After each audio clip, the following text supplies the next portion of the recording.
Hello everyone, welcome to Learn with Gigi. Today we are here with a new topic called the gluconeogenesis.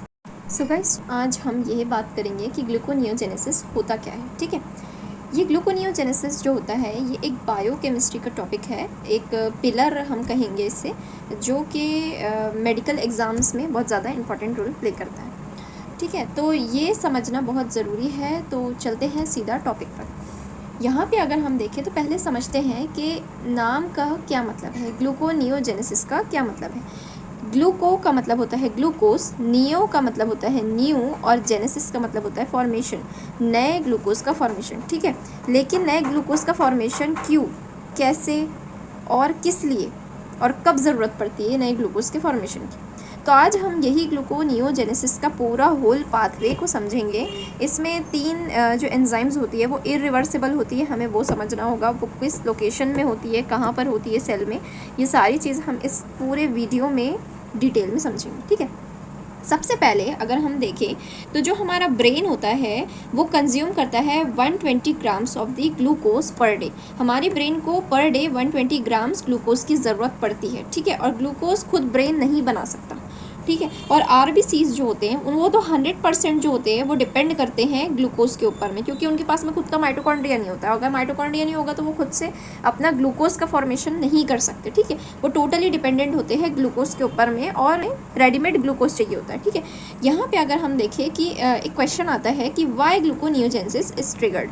अब gluconeogenesis की ये pathway हो रही है तो क्यों हो रही है, क्यों ट्रिगर हुई है.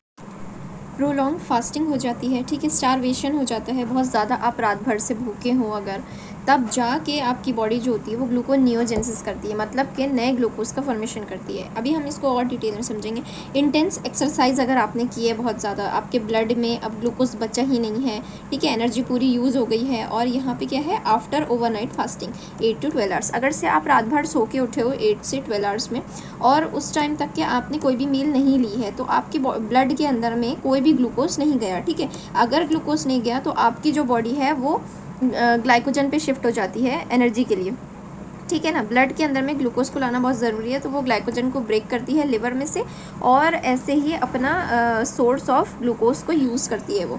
उसके बाद में जब ग्लाइकोजन यूज़ हो जाता है, ये होती है ग्लूकोनियोजेनेसिस की जो प्रोसेस होती है वो इस पे शिफ्ट करता है हमारा बॉडी मैकेनिज्म, कि अब ग्लूकोनियोजेनेसिस से ग्लूकोज का नया फॉर्मेशन करवाना पड़ेगा क्योंकि बॉडी को रिक्वायर्ड है. ठीक है, अब यहाँ पे क्या होता है कि अब हम इनकी साइड देखते हैं कि ग्लूकोनियोजेनेसिस होता कहाँ पर है. ठीक है, वैसे तो वो होता है हमारे साइटोप्लाज्म के अंदर में और माइटोकॉन्ड्रिया के अंदर में. ठीक है, सेल के साइटोप्लाज्म और माइटोकॉन्ड्रिया, बट किस ऑर्गन के सेल में. ठीक है, वो होता है लिवर में 90%, किडनी में 10%, किडनी के भी कॉर्टेक्स में. ठीक है, किडनी के कॉर्टेक्स वाले जो सेल होंगे उनमें हो गई ये साइटोप्लाज्म और माइटोकॉन्ड्रिया में. ठीक है, ऐसे ही लिवर के अंदर साइटोप्लाज्म और ये हेपेटोसाइट सेल्स होते हैं वहाँ पर. ठीक है, और ये हो जाता है 1 to 2%, बहुत रेयर कंडीशन के अंदर में ये शिफ्ट होता है स्मॉल इंटेस्टाइन के एपिथेलियम में. ठीक है, 1 to 2%, बहुत रेयर, और मोस्टली लिवर के अंदर में ही ग्लूकोनियोजेनेसिस पाथवे चलती है. ठीक है, अब आप इस डायग्राम के ऊपर फोकस करिए. ये हमारा कोरी साइकिल होता है. ठीक है, जब तक आप ये चीज़ नहीं समझोगे तब तक आपको ग्लूकोनियोजेनेसिस समझ में नहीं आएगा. ठीक है, अब यहाँ पे हम देखें तो क्या होता है कि जब आपने, अभी मैंने कहा कि जब आपने बहुत ज़्यादा इंटेंस एक्सरसाइज अगर आपने की, बहुत ज़्यादा विग्रस एक्सरसाइज की है, तो आपके अंदर में क्या होता है कि मसल्स का ब्रेक डाउन होता है. ठीक है, मसल अगर ब्रेक डाउन होंगे तो उनको ऑक्सीजन की रिक्वायरमेंट होगी, क्योंकि उनके पास से ऑक्सीजन खत्म हो जाएगा, ग्लूकोज खत्म हो जाएगा. ठीक है, एनर्जी नहीं होगी किसके पास में, मसल्स के पास. मसल्स का ब्रेक डाउन होगा किसमें, मसल्स बनते हैं प्रोटीन से, प्रोटीन का ब्रेक डाउन होगा अमाइनो एसिड के अंदर में. ठीक है, अब यहीं पे क्या होता है कि हमारे जो ग्लाइकोलाइसिस प्रोसेस चलती है तो उसमें एक एंड प्रोडक्ट हमारा बनता है जो कि होता है पायरूवेट. ठीक है, अब पायरूवेट जब हमारी विग्रस एक्सरसाइज होती है ना, तो वो पायरूवेट और फर्दर एक स्टेप और में जाता है. मतलब ग्लाइकोलाइसिस की 10 स्टेप होती है. ठीक है, अब वो 10 से एक 11 स्टेप बनती है जिसे हम कहते हैं लैक्टेट. लैक्टेट बनती है जब पायरूवेट से एक एंजाइम लगती है लैक्टेट डिहाइड्रोजिनेस, उसके बाद लैक्टेट का फॉर्मेशन होता है. तो यही लैक्टेट हमारे मसल्स में बन जाता है. आपने नोटिस किया जब कभी बहुत ज़्यादा जिम किया हो आपने, तो आपके मसल्स में एक अजीब तरह का पेन होता है जो कि 3 to 4 डेज़ रहता ही है. वैसे आप कितनी भी कोशिश कर लो वो पेन आपकी बॉडी में से जाता ही नहीं है. ठीक है, तो वो जो पेन होता है वो इस लैक्टेट के आपके मसल में सिक्रीट होने की वजह से होता है. ठीक है, अब अगर हम फोकस करें तो क्या होता है कि जब आपकी बॉडी के अंदर में मान लो अभी मील लिया हुआ है नॉर्मली, तो आपकी बॉडी में ग्लूकोज है आफ्टर सम टाइम, अगर आप सो गए हो, सोने के बाद में 7 to 12 आवर्स बाद आप उठ रहे हो, तो आपकी बॉडी को इतने टाइम तक के भी तो एनर्जी चाहिए, है ना। तो जो आपकी बॉडी में ऑलरेडी ग्लाइकोजन स्टोर्ड है, विग्रस एक्सरसाइज अगर आप कर रहे हो, तो उस टाइम पे क्या होता है कि जो ग्लाइकोजन के पास भी जो ग्लूकोज होता है वो भी यूज़ हो जाता है बॉडी के थ्रू, ठीक है। बॉडी क्या करती है, ग्लाइकोजन में जो ग्लूकोज होगा उसे भी यूज़ कर लेगी, ऑलरेडी ब्लड में जो ग्लूकोज होगा उसे तो करेगी ही करेगी, उसके बाद जो ग्लाइकोजन में शिफ्ट होगी वो वहाँ से भी ग्लूकोज यूज़ कर लेगी और उसके बाद लैक्टेट का फॉर्मेशन करेगी, ठीक है, आपके मसल्स में। फिर ये लैक्टेट जो होता है ये ब्लड वेसल्स के थ्रू, ये देखिए आप, ये ब्लड वेसल्स, ठीक है, ब्लड वेसल्स के थ्रू ये लैक्टेट ट्रैवल करके जाता है मसल से कहाँ, लिवर में, ठीक है, लिवर के सेल में चला जाता है। फिर लिवर में ये लैक्टेट आ गया, अब ये लैक्टेट जो होता है वापस बैक ग्लूकोज बनता है, और यही प्रोसेस जो होती है इससे ही हम कह रहे हैं क्या, ग्लूकोनियोजेनेसिस, ये होती है लिवर में, ठीक है। अब यहाँ पे क्या होता है कि एक लैक्टेट से ग्लूकोज बनने तक की प्रोसेस में बहुत ज़्यादा एनर्जी की रिक्वायरमेंट होती है। यहाँ पे एटीपी और जीटीपी का यूज़ होता है और एडीपी जीडीपी प्लस पीआई में कन्वर्ट हो जाता है, मतलब हाई रिक्वायरमेंट होती है एटीपी की। और यहाँ पे ज़रूरत है किस लिए, ग्लूकोज की हम फॉर्मेशन क्यों कर रहे हैं, ताकि हमारे ब्रेन के पास चला जाए। हमने पहले ही डिस्कस किया था कि हमारा ब्रेन जो होता है वो per day 120 grams of glucose use करता है, ठीक है। और हमारे जो ब्लड वेसल्स होते हैं, आरबीसीज जो होते हैं सेल्स, उनको तो ग्लूकोज की 100% ज़रूरत होती है, वो ग्लूकोज के ऊपर ही डिपेंड करते हैं, ठीक है। तो ये है हमारी पूरी कोरी साइकिल। फिर यही ग्लूकोज जो है वो वापस, अगर से लैक्टेट से ग्लूकोज बन गया, ग्लूकोनियोजेनेसिस से नए ग्लूकोज बन गया, ठीक है, नॉन कार्बोहाइड्रेट प्रिकर्सर से। ये क्या है, लैक्टेट नॉन कार्बोहाइड्रेट प्रिकर्सर हो गया। ये हम बात करेंगे नॉन कार्बोहाइड्रेट प्रिकर्सर की, तो हमने पहला तो यहाँ डिस्कस कर लिया। अब ये जो ग्लूकोज होता है ये आपके लिवर ने बना लिया, ठीक है, बन गया प्रोडक्ट। अब क्या करेंगे, अब इसको हम सब जगह भेजेंगे। पहले तो ये हमारा गया ब्रेन को, फिर गया आरबीसीज को, फिर यहाँ से चला जाएगा मसल के पास, ठीक है, मसल्स के पास भी जाएगा, उन्हें भी ज़रूरत है, ठीक है, ग्लूकोज की। जैसे कि हमारे आरबीसीज को है, ब्रेन को है, वैसे ही मसल को भी ज़रूरत है, तो वो यहाँ से ग्लूकोज जो होगा वो मसल में चला जाएगा। अब हम यहाँ पे देखें कि ये जो ग्लूकोनियोजेनेसिस, जो नए ग्लूकोज का फॉर्मेशन हो रहा है, वो नॉन कार्बोहाइड्रेट प्रिकर्सर से हो रहा है, ठीक है। मैंने पहले भी बोला है कि नॉन कार्बोहाइड्रेट प्रिकर्सर से हो रहा है, हमने लैक्टेट को ऑलरेडी डिस्कस कर लिया है, वहीं हमने अमीनो एसिड को भी डिस्कस कर लिया है, ठीक है। वो कैसे किया है, जब हमारे मसल्स में बहुत ज़्यादा विग्रस एक्सरसाइज हुई है, तो मसल बने होते हैं प्रोटीन के। प्रोटीन का जो ब्रेकडाउन होता है अमाइनो एसिड में होता है, मोस्टली एलेनिन अमाइनो एसिड जो होता है उसी का कन्वर्जन होता है किसमें, उसका कन्वर्जन हो जाता है हमारे ग्लूकोज के अंदर में, ठीक है। ऐसे होता है, ये नॉन कार्बोहाइड्रेट प्रिकर्सर है कौन, अमाइनो एसिड, तो ये भी रिटर्न जाता है, ग्लूकोज ही बन जाता है। उसके बाद एक ग्लाइसरॉल होता है जो कि फैटी एसिड का जो डिग्रेडेशन होता है, टैग जो होता है ट्राइग्लिसराइड, तो हम जब उसका ब्रेकडाउन करते हैं तो ग्लाइसरॉल और फ्री फैटी एसिड का ब्रेकडाउन होता है, ठीक है। तो ग्लाइसरॉल हेड्स जो होते हैं, यही ग्लाइसरॉल जो होते हैं वो ग्लूकोज का फॉर्मेशन करने में हेल्प करते हैं।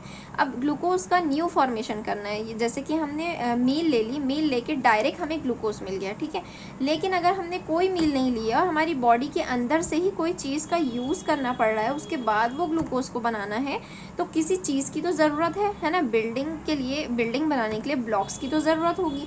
तो ये ग्लूकोनियोजेनेसिस के जो ब्लॉक्स होते हैं वो lactate, amino acid, glycerol, propionate होते हैं। तो ये जो प्रोपियोनेट्स है ये कहाँ से आए हैं, ये प्रोपियोनेट हमारे आ जाते हैं odd chain of fatty acid से, ठीक है। फैटी एसिड का जो ऑक्सीडेशन होता है, डिग्रेडेशन होता है, तो वहाँ से जो ऑड चेन होती है प्रोपियोनेट की, तो वो ये प्रोपियोनेट वहाँ से आ रहा होता है, ग्लाइसरॉल, अमाइनो एसिड, लैक्टेट। ये हमारे बिल्डिंग ब्लॉक्स होंगे किसके लिए, ग्लूकोज के नए फॉर्मेशन के लिए, और इसको बोलते हैं हम ग्लूकोनियोजेनेसिस। अगर हम इस पाथवे में फोकस करें तो ये हमें पूरा ग्लाइकोलिसिस चलता हुआ नज़र आ रहा है, ठीक है।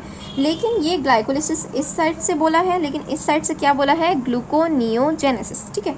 अब वो कैसे, यहाँ पे क्या होता है कि ग्लाइकोलिसिस में आप अच्छे से गौर करें, यहाँ पे क्या हो रहा है कि जो ये है फर्स्ट वाली इरिवर्सिबल है, ठीक है। ये ऑरेंज वाले जो है, ये देखो, ये सेकेंड वाली स्टेप है, ये क्या है, ये रिवर्सिबल है, ये रिवर्सिबल है, ये भी है, ये भी है, ये भी है, ये भी है। बट इसमें ये फर्स्ट वाली स्टेप जो होती है इरिवर्सिबल है, थर्ड वाली भी इरिवर्सिबल है, आप देख सकते हैं ऑरेंज, एंड 10th वाली भी इरिवर्सिबल स्टेप है।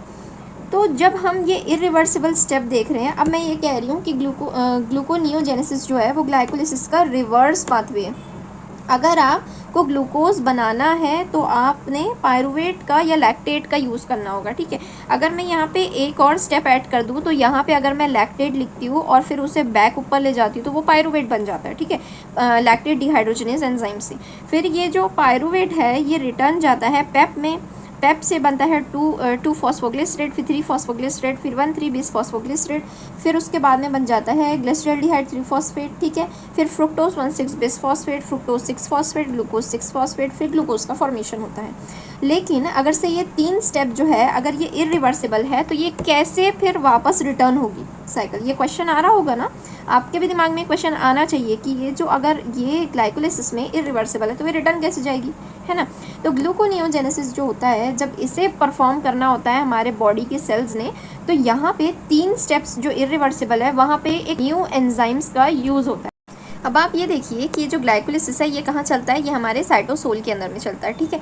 लेकिन जब हम इसकी बात करते हैं तो सबसे पहले हम नीचे से स्टार्ट करेंगे। जैसे कि पायरुवेट से जब हमें पेप की फॉर्मेशन करना है तो ये तो इरिवर्सिबल पाथवे है, तो इसको हम बाईपास करके लेके जाएंगे, ठीक है। जैसे कि हम बाईपास रूट से जाते हैं, ठीक है, ये बाईपास रूट यूज़ करेंगे। ये हमारा माइटोकॉन्ड्रिया है, ठीक है, ये पिंक लाइन दिख रही है, ये पिंक लाइन जो है हमारा माइटोकॉन्ड्रिया है, ये हो गया माइटोकॉन्ड्रिया। अब ये पिंक लाइन है, ये यहाँ से हाईलाइट कर रही है कि ये एरिया क्या है, माइटोकॉन्ड्रिया। माइटोकॉन्ड्रिया के पास में मेम्ब्रेन पे एक शटल होता है जो कि होता है मैलेट का शटल होता है, ठीक है, मैलेट एस्पार्टेट शटल होता है वो, और लेकिन हम यहाँ मैलेट की बात कर रहे हैं। अब यहाँ पे क्या कह रहे हैं कि पायरुवेट को जब हमें पेप में कन्वर्ट करना है तो बाईपास होके जाना पड़ेगा। कैसे, तो पायरुवेट को हम ऑक्सैलोएसीटेट में कन्वर्ट कर देंगे bye the help of the enzyme pyruvate carboxylase, ठीक है। पायरुवेट कार्बोक्सिलेज एंजाइम लगेंगे, यहाँ पे भी एक एटीपी का यूज़ होगा, ठीक है, बायोटीन फैक्टर लगेगा यहाँ पे, फिर ऑक्सैलोएसीटेट बन जाएगा। फिर हम ऑक्सैलोएसीटेट को मैलेट में लेके जाएंगे क्योंकि हमारा ऑक्सैलोएसीटेट के शटल नहीं है हमारे माइटोकॉन्ड्रिया की मेम्ब्रेन पर, ठीक है। माइटोकॉन्ड्रिया की मेम्ब्रेन पर ऑक्सैलोएसीटेट के शटल नहीं है, मैलेट के शटल है, इसलिए हमने पायरुवेट से ऑक्सैलोएसीटेट का फॉर्मेशन किया और अब ऑक्सैलोएसीटेट से मैलेट का कर रहे हैं। और यही मैलेट जो है सिर्फ मैलेट शटल से ही बाहर निकल सकता है। अब ये मैलेट जो है ये कहाँ आ गया, ये साइटोसोल में आ गया, ठीक है, फ्री एनवायरनमेंट में आ गया ये मैलेट। अब यही मैलेट जो होगा ऑक्सैलोएसीटेट में कन्वर्ट होगा और ये ऑक्सैलोएसीटेट जो होगा वो पेप में कन्वर्ट होगा, ठीक है, by the help of the enzyme phosphoenolpyruvate carboxykinase, ठीक है। तो ऐसे ये एंजाइम यूज़ होगी और ऑक्सैलोएसीटेट जो होगा वो पेप में कन्वर्ट हो जाएगा। अब हमारी इतनी स्टेप तो हो गई प्रिपेयर, ठीक है, पायरुवेट से पेप बन गया बाईपास रिएक्शन से। फिर ये तो रिवर्सिबल्स है, ठीक है, रिवर्सिबल स्टेप है, तो ये 2 फॉस्फोग्लिसरेट में हो जाएगा, 3 फॉस्फोग्लिसरेट में कन्वर्ट हो जाएगा, 1,3 बिस फॉस्फोग्लिसरेट में चला जाएगा, ग्लिसरॉल्डिहाइड 3 फॉस्फेट में चला जाएगा, फ्रुक्टोज 1,6 बिस फॉस्फेट में भी कन्वर्ट हो जाएगा। लेकिन जो फॉस्फोफ्रुक्टोकाइनेज 1 जो स्टेप होती है वो ग्लाइकोलिसिस में इरिवर्सिबल स्टेप है। तो अब हमें यहाँ पर एक एंजाइम का यूज़ करना पड़ेगा जो कि है फ्रुक्टोज 1,6 बिस फॉस्फेटेज, ठीक है। ये फ्रुक्टोज 1,6 बिस फॉस्फेटेज भी साइटोसोल में ही प्रेजेंट होती है। जब ग्लूकोनियोजेनेसिस चलता है तब ये एंजाइम का यूजेज होता है 3rd step of the gluconeogenesis में, ठीक है, जब वो ग्लाइकोलिसिस का रिवर्स चल रहा होता है इस स्टेप में, ठीक है। जब फ्रुक्टोज 1,6 बिस फॉस्फेटेज एंजाइम यूज़ होगी तो फ्रुक्टोज 1,6 बिस फॉस्फेट से फ्रुक्टोज 6 फॉस्फेट बन जाएगा। फिर ये स्टेप भी जो है वो रिवर्सिबल स्टेप है, तो फ्रुक्टोज 6 फॉस्फेट से ग्लूकोज 6 फॉस्फेट का कन्वर्जन हो जाएगा। लेकिन जब ये ग्लूकोज 6 फॉस्फेट से ग्लूकोज का फॉर्मेशन हम नहीं कर सकते, क्यों, क्योंकि ये भी इरिवर्सिबल स्टेप है ना। तो हम क्या करेंगे, जो एंडोप्लाज्मिक रेटिक्यूलम होता है वहाँ पे 2 ट्रांसपोर्टर होते हैं उसकी मेम्ब्रेन के ऊपर में, ठीक है। तो ये ग्लूकोज 6 फॉस्फेट जो होता है ये T1 ट्रांसपोर्टर से जाता है और एंडोप्लाज्मिक रेटिक्यूलम के पास में एक एंजाइम होती है जिसका नाम है ग्लूकोज 6 फॉस्फेटेज, ठीक है। देखिए ग्लूकोज 6 फॉस्फेटेज एंजाइम होती है। तो ये ग्लूकोज 6 फॉस्फेट जो ये T1 ट्रांसपोर्टर से अंदर आया है वो इस एंजाइम के थ्रू ग्लूकोज का फॉर्मेशन हो जाता है यहाँ पर, ठीक है, ER में फॉर्मेशन हो गया। अब T2 जो होता है ट्रांसपोर्टर वो ग्लूकोज को बाहर ले जाएगी साइटोप्लाज्म में। अब फाइनली हमारे पास में ये ग्लूकोज आ गया है, ठीक है। तो अब ओवरऑल हमने ये पूरी ग्लूकोनियोजेनेसिस की पाथवे चला ली है और हमें मिल गया है ग्लूकोज, ठीक है। अब ये ग्लूकोज जब हमें मिला है तो ये कहाँ जाएगा, सबसे पहले तो ये जाएगा ब्रेन में, ठीक है, ब्रेन में चला जाएगा।